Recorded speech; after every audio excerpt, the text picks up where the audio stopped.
शकुंतला बहुत ही धार्मिक महिला है। हर समय पूजा पाठ में लगी रहती है। वो कोई भी काम बिना शुभ मुहूर्त के नहीं करती है। शकुंतला अपने बेटे राज की शादी करवाना चाहती है, इसलिए वो पंडित जी के पास राज की कुंडली लेकर जाती है। प्रणाम पंडित जी, मेरा बेटा राज बहुत संस्कारी है। पूजा पाठ और धर्म कर्म के कार्यों को बहुत निष्ठा से पूर्ण करता है। मैं अपने बेटे की शादी कराना चाहती हूँ, इसलिए उसकी कुंडली ले आई हूँ। शकुंतला पंडित जी को कुंडली देते हुए कहती है और पंडित जी कुंडली को ध्यान से देखकर कहते हैं, बेटे, तेरे बेटे का उज्जवल भविष्य है। इसका गृहस्थ जीवन भी अच्छा रहेगा, परंतु परंतु क्या पंडित जी? परंतु एक बात का विशेष ध्यान रखना होगा। तुम्हें अपने बेटे की शादी उसी लड़की से करानी होगी जिसके गाल पर तिल हो। वो लड़की तुम्हारे घर, तुम्हारे बेटे और तुम्हारे भविष्य के लिए सुख, शांति और समृद्धि लाएगी। तुम्हारा भाग्य केवल उस लड़की के आने से ही जागेगा। जी पंडित जी, मैं ऐसी ही बहू लाऊंगी जिसके गाल पर तिल हो। धन्यवाद पंडित जी, धन्यवाद। पंडित जी का धन्यवाद करके शकुंतला वहां से चली जाती है। अब वो दिन रात तिल वाली बहू के बारे में सोचती रहती है। शकुंतला अपने बेटे का जहां भी रिश्ता लगाती तो उसकी एक ही शर्त होती कि तिल वाली बहू चाहिए, लेकिन उसे तिल वाली बहू कहीं मिलती ही नहीं।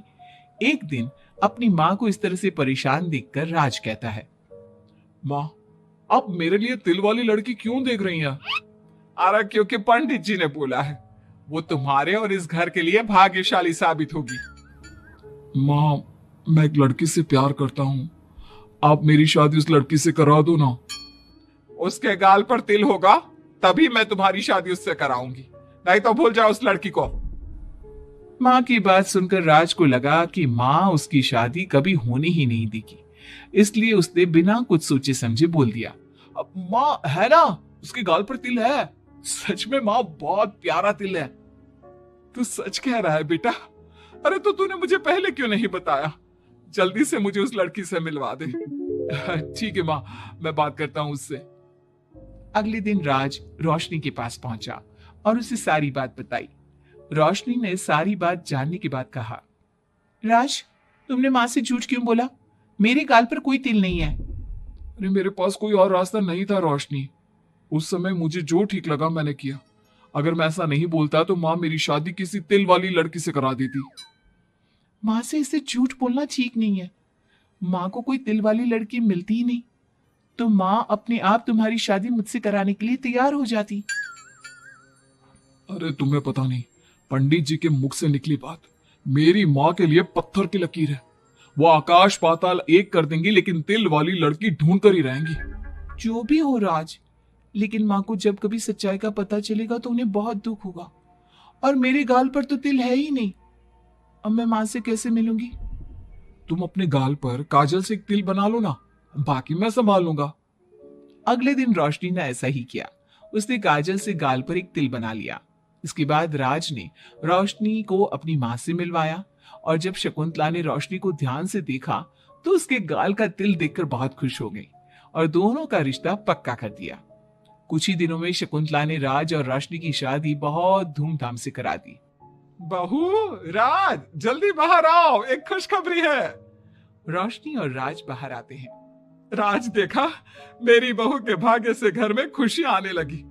जिस जमीन का केस हम पिछले 10 साल से लड़ रहे थे ना, वो केस अब खत्म हो गया है। अभी अभी वकील साहब का फोन आया है, वो केस हम जीत गए हैं। माँ, ये तो बहुत अच्छी खबर है। ये सब आपकी मेहनत का फल है। आपने इस कोर्ट केस के चक्कर में बहुत मेहनत की है। अरे नहीं बेटा, ये तो मेरी तिल वाली बहू के भाग्य से हो रहा है। पंडित जी ने बिल्कुल सही कहा था। शकुंतला रोशनी को बहुत प्यार करती है, लेकिन रोशनी के मन में दुख होता है।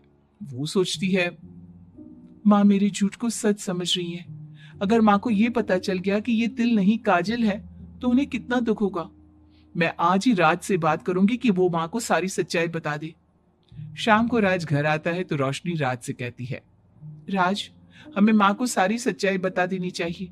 घर में कुछ भी अच्छा होता है तो माँ को लगता है कि सब मेरे गाल के तिल की वजह से हो रहा है। तुम्हारे गाल की तिल की वजह से कुछ नहीं हो रहा, लेकिन हाँ, तुम्हारी वजह से हो रहा है। तुम इस घर में लक्ष्मी का रूप लेकर आई हो। सब बात ठीक है राज, लेकिन मैं माँ से और झूठ नहीं बोल सकती।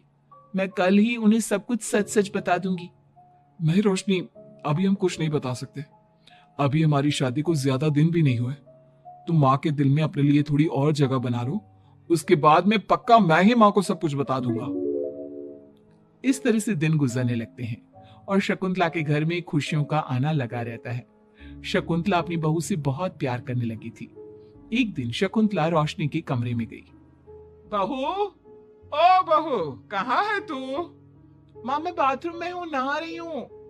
अरे देख तो मैं तेरे लिए क्या लाई हूँ, जल्दी बाहर आ। अब मैं क्या करूं? मेरे पास तो काजल भी नहीं है, अब चेहरे पर क्या लगाऊं? राज तुमने अच्छा फंसाया मुझे। माँ आप अपने कमरे में जाइए, मुझे नहाने में थोड़ा टाइम लगेगा, मैं खुद आपके कमरे में आ जाऊंगी। नहीं बहू, तू जल्दी से निकल कर आ, मैं यहीं बैठी हूँ तेरे कमरे में। जब रोशनी को इस बात का एहसास हो गया कि उसकी सास कमरे से नहीं जाएगी, तो उसने अपने गीले बाल एक तरफ कर लिए और बालों से अपना आधा चेहरा छुपाकर बाहर आई। बहू नहा ली तुम? देखो मैं तुम्हारे लिए नई साड़ी और गहने लाई हूँ। आज शाम को बहुत मेहमान आ रहे हैं, मैं तुम्हें सबसे मिलवाऊंगी। मेहमान किस लिए आ रहे हैं माँ? अरे तुम्हें राज ने बताया नहीं बहू? हमारी कंपनी इस साल नंबर 1 की पोजीशन पर पहुंच गई है और ये सब तेरी वजह से हुआ है। चलो मैं चलती हूँ, मुझे शाम की बहुत सारी तैयारी भी तो करनी है। जब शकुंतला रोशनी के कमरे से चली गई, तब उसकी जान में जान आई। शाम को पार्टी में बहुत बड़े बड़े लोग आए थे। शकुंतला ने अपनी बहू को सबसे मिलवाया और उसकी खूब तारीफ की। पार्टी में सब लोग शकुंतला के सक्सेस का राज पूछ रहे थे, तो शकुंतला अपनी बहू और उसके दिल की तारीफ कर रही थी। एक दिन शकुंतला अपने बहू बेटे के साथ घूमने गई। आज हम घूमने आए हैं तो देखो मौसम भी कितना प्यारा हो गया है, लगता है बारिश आने वाली है। शकुंतला के इतना कहते ही जोरों की बारिश शुरू हो गई। रोशनी और राज कुछ सोच पाते इससे पहले ही रोशनी के गाल पर काजल का तिल बह गया और शकुंतला ने ये सब देख लिया। अब शकुंतला के गुस्से की कोई हद ना रही। तुमने मुझसे झूठ बोला? तेरी इतनी हिम्मत? कल वही मैंने तुझे इतना प्यार किया, तुझे अपने बेटे से ज्यादा ममता दी और तूने मेरे साथ विश्वासघात किया। मैं तुझे कभी माफ नहीं करूंगी। माँ इसमें रोशनी की कोई गलती नहीं है, मैंने ही कहा था इसे ऐसा करने के लिए। रोशनी ने कई बार आपको सच्चाई बताने की कोशिश की, लेकिन मैंने हर बार उसे रोक दिया। क्या तूने कहा था? क्यों किया तूने ऐसा? कितना बुरा दिन था वो जब मैंने तुम दोनों की शादी करवाई और तुझे शर्म नहीं आई अपनी माँ को धोखा देते हुए? तो माँ मैं और क्या करता, अब तो पीछे ही पड़ गई थी तिल वाली बहू के। आपको कोई लड़की भी तो नहीं मिल रही थी और मैं रोशनी को बहुत प्यार करता हूँ, इसके बिना नहीं रह सकता। हाँ तो अब इसी के पास रहे, मैं तुम दोनों की शक्ल नहीं देखना चाहती। ले जा इस झूठी और मनहूस लड़की को मेरे सामने से। माँ कल तक तो रोशनी बहुत भाग्यवान थी, आज ये मनहूस हो गई। अपनी सोच बदलो माँ, चेहरे के ऊपर तिल होने से कुछ नहीं होता। आपने देखा नहीं, रोशनी के घर आते ही हमारे सारे काम पूरे हो गए। आज हमारी कंपनी नंबर 1 है। अब कब अंधविश्वास करना छोड़ोगी? बेटे के इतना समझाने पर माँ को समझ में आ जाता है कि वो गलती कर रही है। शकुंतला अपने बहू बेटी को लेकर घर आ जाती है। अगले दिन शकुंतला रोशनी के गाल पर काजल से एक तिल बना देती है। राज और रोशनी शकुंतला को बहुत हैरानी से देखते हैं, तब वो कहती है, ऐसे क्या देख रहे हो तुम दोनों? ये तिल नहीं, काला टीका है, ताकि मेरी बहू को किसी की नजर ना लगे। शकुंतला की बात सुनकर सब हंसने लगते हैं।